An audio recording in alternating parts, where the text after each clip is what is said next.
But today, to make up for that, I want to give you something that is a jewel, something that if you use it, you will get great results, and if you don't use it, you just won't get as good a results. So many people, at the end of a presentation, they just don't know what to do. They talk to their prospect. The prospect takes a look at a videotape, or they listen to an audio tape, or they go through a presentation, or they sit in a meeting in somebody's home, or they go to a hotel, and at the end of the meeting, then they don't know what to do. They're like, what did you think? And the person says, well, I don't know. And they say, okay, well, call me. And people just leave. And what people are really looking for at that moment in time is some leadership. And I'm resistant to exact verbatim scripts. I'm very resistant to that because people never say what they're supposed to say. But I will tell you this, the power of asking questions is an awesome force. The power of asking questions, number one, and acting as a consultant in a consultant posture and a consultant mindset is the second most important thing. So if you're acting as a consultant to try and help them get to a result that will help them, then you're going to get better results. If you act as a salesperson, pitch, sell, and you're not asking any questions, you're just giving the facts, you just keep talking, you're going to have trouble, a lot of trouble, at the end of a presentation. So this is a 4-question process that I've used for 15 years that works unbelievably well. And I've trained a lot of people to use this, used it for a long time, and it's just a remarkable, simple, little consultant-based, question-based process at the end of any presentation. And it goes something like this.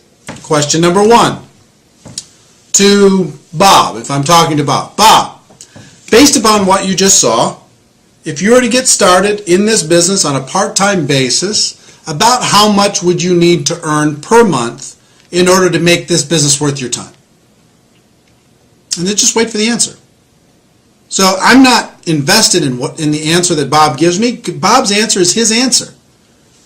So, Sue, if you were to get involved, based upon what you've seen, if you were to get involved in this business on a part-time basis, about how much would you need to earn per month in order to make it worth your time?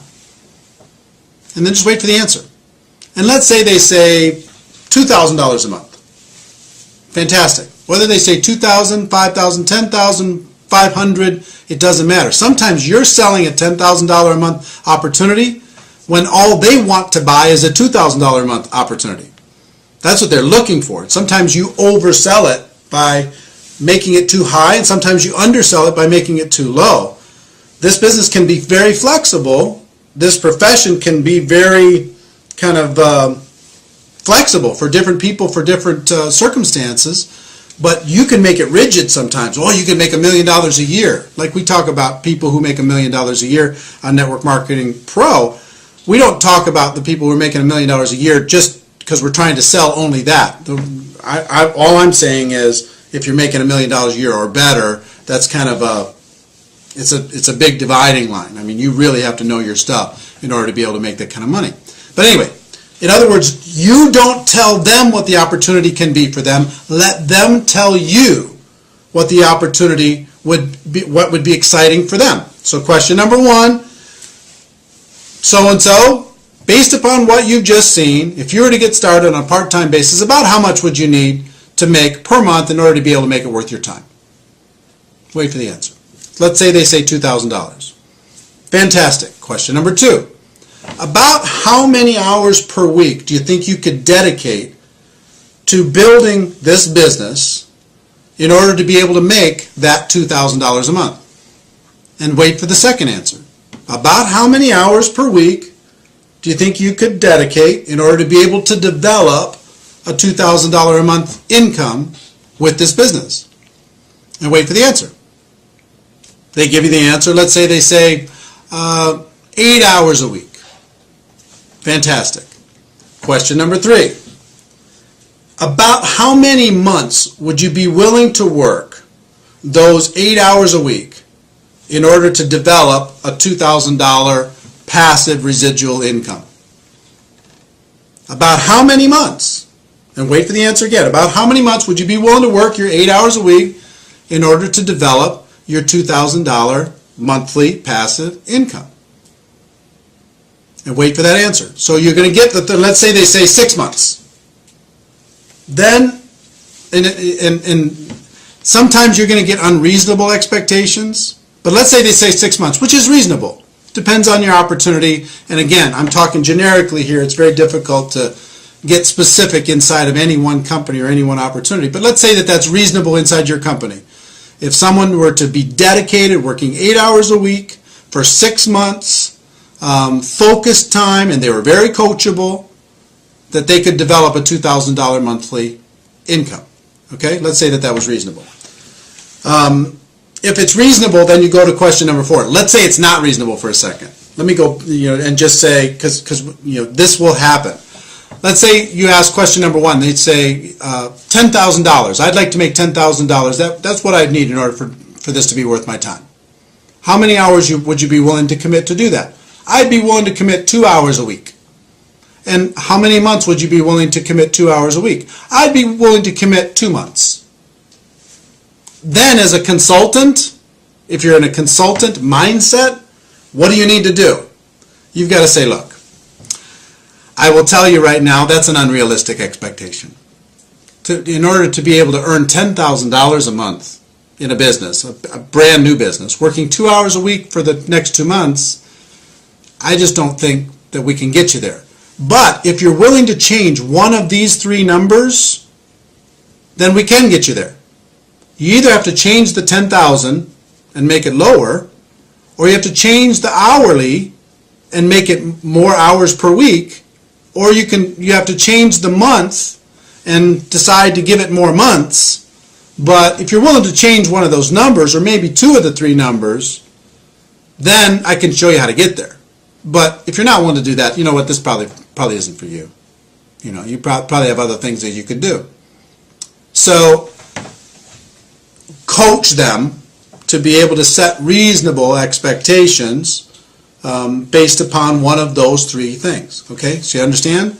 And you will gain more credibility when you say, you know what, this probably isn't for you, and you coach them into a reasonable expectation by saying you're going to have to change one of those 3 numbers. You'll gain way more credibility than you'll say, okay, fine, great, just join. That doesn't give you any credibility at all. If you let them know that, if somebody tells you can make $1 million a year and you can do it, you can make $100,000 a month and you can do it in your first 90 days and you could do it working 10 hours a week, does that buy you any credibility? It doesn't. Even if they sign up, it doesn't buy you any credibility. So, question number 1, how much money per month, in order to be able to make it worth your time? Number 2, how many hours per week would you be willing to commit in order to develop that income? Number 3, how many months would you be willing to work those hours per week in order to be able to develop that income? So, let's say that those are reasonable. Then question number 4 is really simple. I would just say, look, if I could show you how to get that $2,000 monthly income, working 8 hours a week, focused time, you'd have to be really coachable, over the course of the next 6 months, is there anything else you need in order to get started? Anything else you need to know in order to be able to get started? And just wait for the answer. And I promise you, 90% of the time they say, you know what, if that can happen, I'm ready to go. Because you have let them, by asking questions, you have let them create a reality that they could get excited about. Some people are going to shock you. You think that they're going to want $5,000 a month, and all they want is $500. You don't know that they just sat, with their spouse talking about bills, and they just need to make some credit card payments. So you're selling $5,000 a month, $10,000 a month, $4,000 a month, $2,000 a month, and all they want to buy right now is $500 a month. So instead of trying to sell something and you don't know what they want to buy, ask them what they want to buy. And so long as it's reasonable inside of your company, inside of your opportunity, then you can help them create a roadmap in order to be able to make that happen. So if somebody's really ambitious and say, you know what, I've got to make something happen. I need to make $5,000 a month because I just lost my job, or this happened, or that happened, or something, there's some crisis happening in our family. Okay, how many hours a week would you be willing to work? I'm willing to work 40 hours a week, 50 hours a week. I'm willing to do whatever I need to do in order to be able to make it happen. And how long would you be willing to work that in order to be able to make it happen? I need to make it happen pretty fast. I got to make it happen in 90 days. So long as that's reasonable and they're willing to work really, really hard and they're coachable, then you can lay out a game plan for them and say, okay, look, if I can show you how to make that $5,000 a month, working 40, 50, 60 hours a week over the course of the next 90 days, would you be ready to get going? And just wait for the answer. You're acting as a consultant. You're acting as a friend. You're acting as a coach. And if their expectations are unreasonable, then you need to say, you know what, this isn't for you. Sorry. If it is reasonable, then you ask them the question, you help them get started, and then you create a game plan for them that is reasonable in order to be able to make that expectation come to life. I will tell you, if you will utilize this, we haven't talked a lot on Network Marketing Pro about scripts, and this is more about a concept than anything else. Be acting as a consultant, acting as a coach, not acting as a salesperson. If you focus on this concept, it will be worth its weight in gold. So,